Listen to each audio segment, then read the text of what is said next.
ಯದ್ಭಾಸ ಭಾಸತೆ ವಿಶ್ವಂ ಯತ್ ಸುಖೇನಾನುಮೋದತೆ ತಮಸ್ತಸ್ಮೈ ಗುಣಾತೀತ ವಿಭವಾಯ ಪರಮಾತ್ಮನೆ. ಯಾರ ತೇಜದಿಂದ ಅಥವಾ ಯಾರ ಪ್ರಕಾಶದಿಂದ ಈ ವಿಶ್ವ ಗೋಚರಿಸುತ್ತಿದೆಯೋ, ಯಾರ ಆನಂದದ ಒಂದಂಶ ಗ್ರಹಿಸಿ ಇಡೀ ವಿಶ್ವವೇ ಸುಖವನ್ನ ಅನುಭವಿಸುತ್ತಿದೆಯೋ, ಆ ಸತ್ಪಾದಿ ಮಾಯಿಕ ನಿಸ್ಸೀಮ ಜ್ಞಾನ ಸಂಪತ್ತಿನ ಪ್ರಭುವಾಗಿರುವಂತಹ ಪರಮಾತ್ಮನಿಗೆ ವಂದನೆ.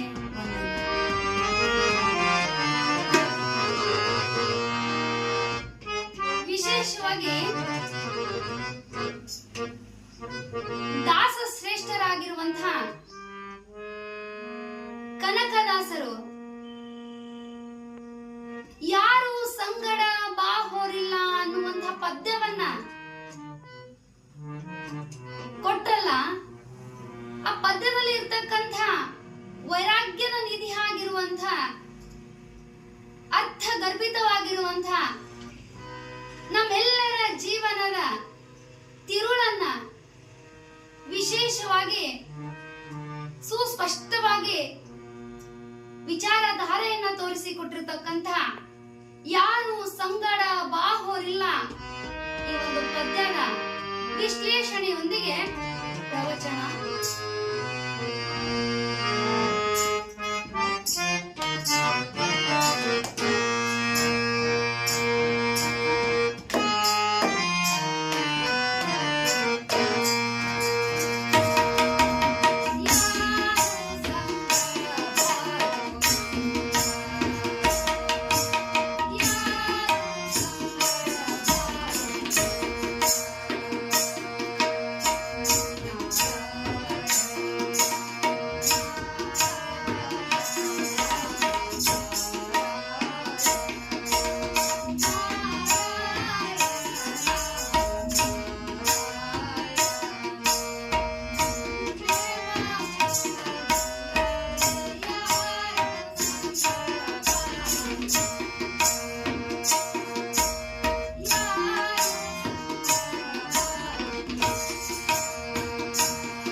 ಈ ಪದ್ಯದಲ್ಲಿ ಯಾರು ಸಂಗಡ ಬಾಹೋರಿಲ್ಲ ಅಂತ ವಿಶೇಷವಾಗಿರ್ತಕ್ಕಂಥ ವಿಷಯ ವಿಚಾರ ನಾವೆಲ್ಲರೂ ಸ್ಪಷ್ಟವಾಗಿ ಅರ್ಥೈಸಿಕೊಳ್ಬೇಕು. ನಮ್ಮ ಜೊತೆಗೆ ಕೊನೆಯ ಕ್ಷಣದಲ್ಲಿ ಬರುವಂತದ್ದು ಒಂದೇ ಒಂದು, ಅದು ಭಗವಂತನ ನಾಮಸ್ಮರಣೆ. ಅದಕ್ಕೋಸ್ಕರ ಹೇಳ್ತಾರೆ ಅವರು ಪ್ರತಿಯೊಂದು ಚರಣದಲ್ಲಿ ಒಂದೊಂದು ರೀತಿಯಾಗಿರ್ತಕ್ಕಂಥ ವಿಶೇಷವಾಗಿರ್ತಕ್ಕಂಥ ಅತ್ಯದ್ಭುತವಾಗಿರ್ತಕ್ಕಂಥ ಜೀವನದಲ್ಲಿ ನಡೆಯುವಂತ ಸಂಗತಿಗಳನ್ನ ತೋರಿಸಿಕೊಟ್ಟಿದ್ದಾರೆ. ಹೇಳ್ತಾರೆ ಹೊತ್ತು ನವಮಾಸ ಪರ್ಯಂತರವು ಗರ್ಭದಲ್ಲಿ ಅಂತ. ತಾಯಿ 9 ತಿಂಗಳು ತನ್ನ ಗರ್ಭದಲ್ಲಿ ಹೊತ್ತುಕೊಂಡು ತಿರುಗಾಡ್ತಾಳೆ. ತನಗೆ ಎಷ್ಟು ನೋವು ಸಂಕಟ ದುಃಖ ಆದ್ರೂ ಕೂಡ ಅದು ನನ್ನದು ಎನ್ನುವಂತ ಭಾವ ಅವಳಲ್ಲಿ ಇರ್ತದೆ. ಅದಕ್ಕೋಸ್ಕರ ಹೇಳ್ತಾರೆ ಮನೆಯೇ ಮೊದಲ ಪಾಠಶಾಲೆ, ಜನನಿ ತಾ ಮೊದಲ ಗುರು ಅಂತ. ಜನನಿ ಜನ್ಮ ಭೂಮಿಶ್ಚ ಸ್ವರ್ಗಾದಪಿ ಗರಿಯಸಿ ಅಂತ ಹೇಳ್ತಾರೆ.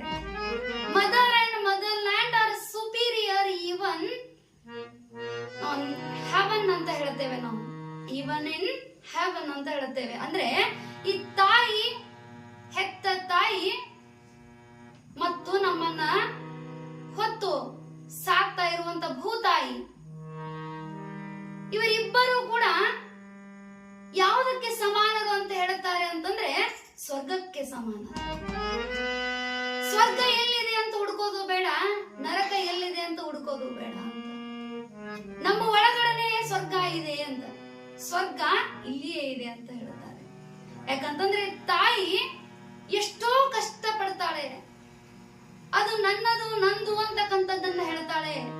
ಪ್ರೀತಿಯಿಂದ ಸಾಕ್ತಾಳಲ್ಲ, ಆ ಮಗು ಹುಟ್ಟಿದ ಕ್ಷಣದಿಂದ, ಆ ಮಗುವನ್ನು ಹೆತ್ತ ಕ್ಷಣದಿಂದ ತಾಯಿಗೆ ಒಂದೇ ಒಂದು ಆಸೆ ಏನು ಅಂತಂದ್ರೆ ಆ ಮಗು ಯಾವಾಗ ದೊಡ್ಡದಾಗುತ್ತೋ ಆ ಮಗುವಿನ ಮುದ್ದಾದ ಮುಖದಿಂದ ಮುದ್ದಾದ ಬಾಯಿಂದ ಯಾವಾಗ ನನ್ನ ತಾಯಿ ಅಂತ ಕರೆಸ್ಕೊಳ್ಳಿ, ಅಮ್ಮ ಅಂತ ಅನ್ನಿಸ್ಕೊಳ್ಳಿ ಅಂತ. ತಾಯಿ ಅನ್ನುವಂಥದ್ದು ಎಷ್ಟು ದೊಡ್ಡದಾಗಿರುವಂತಹ ಪದ. ಒಬ್ಬ ತಾಯಿ ಮಗುವನ್ನ ಹೆತ್ತ ತಕ್ಷಣ ಅವರಿಗೆ ಬೇಕಾಗಿದ್ದು ಏನು ಅಂತಂದ್ರೆ ಬರೀ ಅಮ್ಮ ಎನ್ನಿಸಿಕೊಳ್ಳುವಂಥದ್ದು. ಅವಳಿಗೆ ಹೊಟ್ಟೆ ತುಂಬಿ ಹೋಗಿ ಬಿಡ್ತು. ತಾಯಿ ಅನ್ನುವ ಪದ ಅವಳ ಕಿವಿಗೆ ಬಿದ್ದಾಕ್ಷಣ ಅವಳ ಹೊಟ್ಟೆ ತುಂಬ ಹೋಗ್ಬಿಡ್ತು. ಅವಳಿಗೆ ಯಾವುದು ಕೂಡ ನೆನಪಿಲ್ಲ, ಅಲ್ಲೇ ಸ್ವರ್ಗ ಇದೆ ಅಂತ ಅಂತಾಳೆ. ಅಂತ ತಾಯಿ ಮಗುವನ್ನ ಪ್ರೀತಿಯಿಂದ ಕೈ ತುತ್ತನ್ನ ಮಾಡಿ ಕಾದಕ್ಕ ಗುಬ್ಬಕ್ಕನನ್ನ ತೋರಿಸಿ ತನ್ನ ಮಡಿಲಲ್ಲಿ ಕೂಡಿಸಿಕೊಂಡು ಮಗುವಿಗೆ ಅನೇಕ ರೀತಿಯಾಗಿರ್ತಕ್ಕಂಥ ಕಥೆಗಳನ್ನ ಹೇಳ್ತಾ ಆ ಊಟ ಮಾಡಿಸ್ತಕ್ಕಂಥ ಪ್ರೀತಿ, ಆ ಮಮತೆ, ಆ ಕರುಣೆ ಎಷ್ಟು ದುಡ್ಡು ಕೊಟ್ಟರು ಸಿಗುವುದಿಲ್ಲ. ಜಗತ್ತಲ್ಲಿ ಎಲ್ಲವೂ ಸಿಗ್ತದೆ, ದುಡ್ಡು ಕೊಟ್ರೆ ಇವತ್ತಿನ ದಿನ ಏನೆಲ್ಲ ಸಿಗ್ಬಹುದು. ಆದ್ರೆ ಜಗತ್ತಲ್ಲಿ ತಾಯಿಯ ಪ್ರೀತಿ, ತಾಯಿಯ ಮಡಿಲು ಸಿಗಬೇಕು ಅಂತಂದ್ರೆ ಅದಕ್ಕೆ ಪುಣ್ಯ ಮಾಡಿರ್ಬೇಕು ಅಂತ ಹೇಳ್ತಾರಲ್ಲ. ನಿಜವಾಗ್ಲೂ ತಾಯಿ ಆ ಮಮತೆ, ಆ ಕರುಣೆ, ಆ ಪ್ರೀತಿ, ಆ ವಾತ್ಸಲ್ಯ ಯಾವತ್ತು ಮರಿಲಿಕ್ಕೆ ಸಾಧ್ಯನೇ ಇಲ್ಲ, ಯಾವತ್ತು ಮರಿಲಿಕ್ಕೆ ಸಾಧ್ಯ ಇಲ್ಲ. ಎಂಥ ವಿಚಿತ್ರ ತಾಯಿ ಗುಣ, ಎಂಥ ಅದ್ಭುತ ತಾಯಿಯ ವಿಚಾರ. ಅದಕ್ಕೋಸ್ಕರ ಹೇಳ್ತಾಳೆ ಒಬ್ಳು ತಾಯಿ ಹೇಳ್ತಾ ಇದ್ಲಂತೆ, ಭಗವಂತ ಪರಮಾತ್ಮ ನನಗೆ ಎಂಥ ದೊಡ್ಡ ಶಕ್ತಿ ಕೊಟ್ಟಿದ್ಯಾ ಅಂತಂದ್ರೆ ನಾನು ಮಂದಿ ಮನೆ ಕಸ ಮುಸರಿ ಮಾಡಿ ಅದು ನನ್ನ ಮಕ್ಕಳನ್ನ ಸಾಕಿ ಸಲುತ್ತೇನೆ. ಅದಕ್ಕೋಸ್ಕರ ನನಗೆ ಬಡತನ ಇದ್ರೂ ಚಿಂತೆ ಇಲ್ಲ, ನಾನು ಉಪವಾಸ ಇದ್ರೂ ಕೂಡ ಚಿಂತೆ ಇಲ್ಲ. ನನಗೆ 11 ಜನ ಮಕ್ಕಳನ್ನ ಕೊಟ್ಟಿದ್ದೆ, ಇನ್ನೊಂದು ಮಗುವನ್ನ ಕೊಡುವ. ಎಂಥ ತಾಯಿ, ಎಂಥ ತಾಯಿ. ಜಗತ್ತಲ್ಲಿ ಹುಡುಕಾಡ್ತಾ ಹೋದ್ರೂ ಸಿಗೋದಿಲ್ಲ ಅಂತ ತಾಯಿ ಪ್ರೀತಿ. ಎಂಥ ಪ್ರಶ್ನೆ ಕೇಳ್ತಾಳೆ ಭಗವಂತನನ್ನ ಅಂತ, ಇನ್ನೂ ಒಂದು ಮಗುವನ್ನ ಕೊಡು ಅಂತ. ಯಾಕೆ ಅಂತಂದ್ರೆ ನನ್ನ ಮನೆಯಲ್ಲಿ ಹಾಸ್ಕೊಳ್ಳಿಕ್ಕಿಲ್ಲ, ಹೊಚ್ಕೊಳ್ಳಿಕ್ಕಿಲ್ಲ, ಯಾವುದು ಕೂಡ ಒದಕೆ ಅನ್ನೋದು ಇಲ್ಲವೇ ಇಲ್ಲ. ನನ್ನ ಸೀರೆಯೇ ಆ ಮಗುವಿಗೆ ಹಾಸ್ಕೊಳ್ಳೋದು ಹೊಚ್ಕೊಳ್ಳೋದು ಇಲ್ಲ. ಅದಕ್ಕಾಗಿ ಇನ್ನೂ ಒಂದು ಮಗು ಮಲ್ಗುವಷ್ಟು ಸ್ಥಳ ಜಾಗ ಖಾಲಿ ಅದ. ಅದಕ್ಕೋಸ್ಕರ ಇನ್ನೊಂದು ಮಗುವನ್ನ ಕರುಣಿಸಬಾರ್ದ ಅಂತ ಪರಮಾತ್ಮನನ್ನ ಕೇಳ್ತಾಳಲ್ಲ, ಎಂತ ತಾಯಿ, ಎಂತ ಅಗಾಧವಾಗಿರ್ತಕ್ಕಂಥ ಶಕ್ತಿಯನ್ನ ಹೊಂದಿರುವಂತ ತಾಯಿ ತನ್ನ ಮಕ್ಕಳ ಮೇಲೆ ಎಷ್ಟು ಪ್ರೀತಿಯನ್ನು ಹೊಂದಿರ್ತಾರೆ. ಅದಕ್ಕಾಗಿ ಹೇಳ್ತಾರೆ, so mother not just only birth to a child. ತಾಯಿ ಬರೀ ಮಗುವನ್ನು ಹೆತ್ತು ಬಿಡೋದಿಲ್ಲ, ಹಡೆದು ಬಿಡೋದಿಲ್ಲ ಅಂತ, but she takes a lifelong commitment to take care of a child ಅಂತ ಹೇಳ್ತಾರೆ. ಇಡೀ ಜೀವನದುದ್ದಕ್ಕೂ ತಾನು ಎಲ್ಲಿವರೆಗೆ ಬದುಕಿರ್ತಾಳೆ ಅಲ್ಲಿವರೆಗೇನೂ ಕೂಡ ನನ್ನ ಮಗುವಿನ ಬಗ್ಗೆ ನಾನು ಸಂಪೂರ್ಣ ಕಾಳಜಿಯನ್ನು ವಹಿಸಬೇಕು, ಸಂಪೂರ್ಣ ಪ್ರೀತಿಯನ್ನ ತೋರಿಸಬೇಕು ಅಂತಕ್ಕಂಥ ಆಸೆಯನ್ನ ವ್ಯಕ್ತಪಡಿಸ್ತಾಳಲ್ಲ. ಅದಕ್ಕಾಗಿ ಹೇಳ್ತಾರೆ, ಜಗತ್ತಲ್ಲಿ, ಈ ವಿಶ್ವದಲ್ಲಿ ದ ಓನ್ಲಿ ಅನ್ಕಂಡೀಷನಲ್ ಲವ್, ನೋಡ್ರಿ ಎಂತ ಮಾತು ಅಂತಂದ್ರೆ, the only unconditional love in the world is mother's love. Only ತಾಯಿಯ ಪ್ರೀತಿ, mother's love is very important in our life. ನಾವ್ ಯಾವತ್ತು ಭಗವಂತನನ್ನ ಪ್ರೀತಿಸೋದು ಎಷ್ಟಿದೆಯೋ ಅಷ್ಟೇ ಪ್ರೀತಿ ಭಕ್ತಿಯಿಂದ ನಮ್ಮ ತಾಯಿ ತಂದೆಯರನ್ನ ಕಾಣ್ರಿ ಅಂತ ಹೇಳುತ್ತಾರೆ. ಅದಕ್ಕಾಗಿ ಕನಕದಾಸರು ಹೇಳ್ತಾರೆ, ಹೊತ್ತು ನವಮಾಸ ಪರ್ಯಂತರವು ಗರ್ಭದಲ್ಲಿ ಅತ್ಯಂತ ನೋವು ಬೇನೆಗಳಿವೆ. ಎಂತಾದ್ರಿ ತಾಯಿ ಹೊತ್ತು ಹೆತ್ತು ಎಷ್ಟೋ ಕಷ್ಟಪಟ್ಟು ತನ್ನ ಮಗುವಾಗಿ ನಂದು ನಂದು ಅಂತಕ್ಕಂತ ಭಾವವನ್ನು ವ್ಯಕ್ತಪಡಿಸ್ತಾಳಲ್ಲ, ನಿಜವಾಗ್ಲೂ ತಾಯಿಯ ಪ್ರೀತಿ ಎಷ್ಟು ದೊಡ್ಡದು, ತಾಯಿ ವಾತ್ಸಲ್ಯ ಎಷ್ಟು ದೊಡ್ಡದು ಅಂತ. ಅದ್ರ ಜೊತೆಗೆ ತಾಯಿಯ ಜೊತೆಗೆ ಹೇಳ್ತಾರೆ, ಮಾತೃ ದೇವೋ ಭವ ಪಿತೃ ದೇವೋ ಭವ. ಮಾತೃ ತಾಯಿಯ ಜೊತೆಗೆ ತಂದೆಯೂ ಕೂಡ ಅಷ್ಟೇ, ತಂದೆ ಕೂಡ ಅಷ್ಟೇ ಪ್ರೀತಿಯಿಂದ ಮಗುವನ್ನ ಸಾಕಿ ಸಲುವಂತವ. ತನಗೆ ಬೇಕಾದಷ್ಟು ಕಷ್ಟಗಳು ಬರ್ಲಿ, ನನ್ನ ಮಗು ವಿದ್ಯಾವಂತನಾಗ್ಲಿ, ಜಾನನಾಗ್ಲಿ, ದೊಡ್ಡವನಾಗ್ಲಿ ಅಂತ ಆಸೆ ಆ ತಂದೆಗೂ. ಆ ತಂದೆ ಕೂಡ ಇನ್ನೊಬ್ಬರ ಹೊಲದಲ್ಲಿ ಕೂಲಿ ನಾಲಿ ಮಾಡಿ ಆದ್ರೂ ಗಳಿಸಿ ತಂದ ನನ್ನ ಮಗುವನ್ನ ದೊಡ್ಡವನಾಗಿ ಮಾಡ್ತೇನೆ ಅಂತ ತಂದೆ ಪ್ರಾಮಾಣಿಕತೆಯಿಂದ ತನ್ನ ಮಗುವನ್ನ ಬೆಳೆಸಬೇಕಂತ ಆಸೆ ಇರ್ತಾರಲ್ಲ. ಹೀಗೆ ಒಂದು ದಿನ ಒಬ್ಬ ತಂದೆ ತಾಯಿ ಚಿಕ್ಕ ಗುಡಿಸಲಲ್ಲಿ ವಾಸವಾಗಿರ್ಬೇಕಾದ್ರೆ ಒಬ್ಬನೇ ಒಬ್ಬ ಮಗ, ಚಿಕ್ಕ ವಯಸ್ಸು, ಮನೆಯಲ್ಲಿ ಯಾರು ಕೂಡ ಇಲ್ಲ. ಆ ತಂದೆ ಒಂದು ದಿನ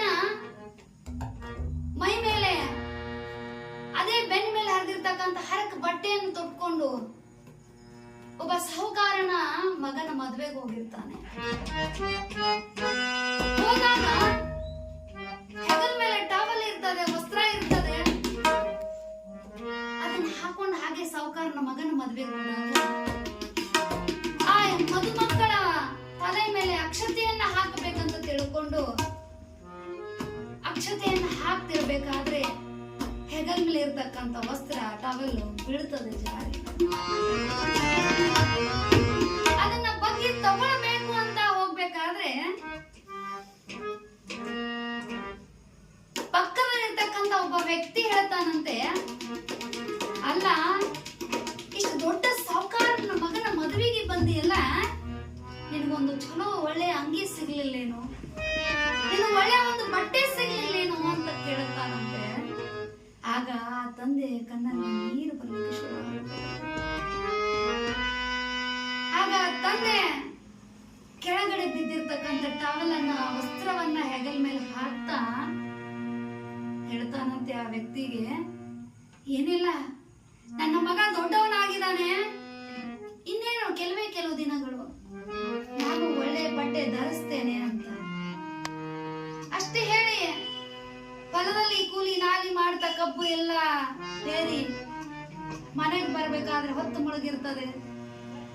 ತಾಯಿ ಅಡಿಗೆ ಮಾಡಿರ್ತಾಳೆ ಹೆಂಡತಿ, ಇನ್ನೇನು ಊಟ ಮಾಡಿ ಮಲಗಬೇಕು, ಕತ್ತಾಗಿದೆ ಅಂತ ತಿಳ್ಕೊಂಡು ಪುಟ್ಟದಾಗಿರ್ತಕ್ಕಂಥ ಹಣತೆಯ ಬೆಳಕಿನಲ್ಲಿ ಆ ಮಗು ಮೂಲೆಯಲ್ಲಿ ಮಲಗಿರ್ತದೆ ಚಿಕ್ಕ ಗುಡಿಸಲಲ್ಲಿ.